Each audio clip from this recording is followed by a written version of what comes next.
Saudi, मिस्री और दीगर हुक्मरान क्या कर रहे हैं? स्कॉटलैंड ने फिलिस्तीनियों के लिए अपने मुल्क के दरवाजे खोल दिए हैं। 57 इस्लामी मुल्क फिलिस्तीनियों को अपने यहाँ आने की इजाज़त कब देंगे? स्कॉटलैंड ने इसराइली तशद्दुद का निशाना बनने वाले फिलिस्तीनियों के लिए अपने मुल्क के दरवाजे खोल दिए हैं।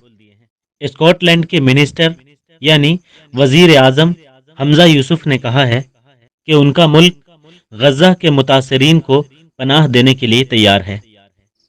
स्कॉटलैंड वो पहला मुल्क है जिसने फिलिस्तीन के मजलूमों के लिए अपने दरवाजे खोले हैं।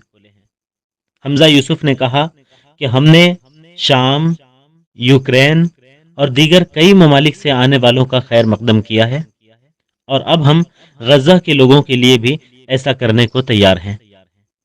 हमजा यूसुफ ने आलमी बिरादरी से अपील की कि वो गजा में बेघर होने वाले 10 लाख फिलिस्तीनियों के लिए दुनिया भर में पनाह देने के मंसूबे का ऐलान करे। वाकई स्कॉटलैंड के वजीर आजम का ये कदम काबिल मुबारकबाद है, लेकिन अफसोस इस बात पर है कि 57 इस्लामी ममालिक फिलिस्तीनी मुसलमानों को पनाह देने के लिए तैयार नहीं हैं। अगर 10 लाख फिलिस्तीनियों को तमाम इस्लामी मुल्क तकसीम कर लें तो एक मुल्क के हिस्से में 20,000 से भी कम अफराद आएंगे। क्या इतने लोगों को ये अपने यहाँ पनाह नहीं दे सकते?